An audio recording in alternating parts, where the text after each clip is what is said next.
นี่มันการทดลองนะระบบก็กิบใส่ตามให้ตามส่วนธรรมดานะก็ตักเพลงเข้ามา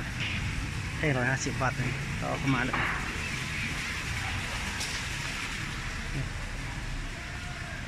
ตัวนี้มาเข้าเนาะอินเวอร์เตอร์ตัวนี้2,000 วัตต์12 โวลต์นี่ตัวนี้ซาดแล้วทับอิดนี่เขา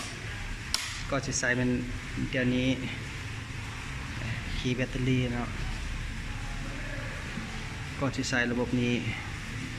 โยกแบตขึ้นก่อนเนาะโยกคันแบตขึ้นอันนี้เราเอาอัน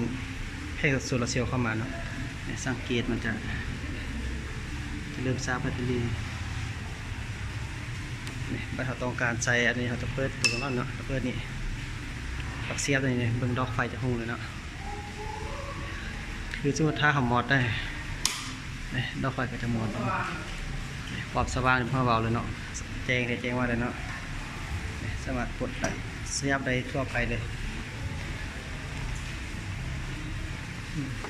อันนี้ใส่กับชาวบ้านเลยเนาะประเด็นเนาะใส่กับชาวบ้านได้เลยสนใจติดต่อได้เด้อนะ3 โมงไปทั่วไปนี่เป็นระบบ12 โวลต์เลย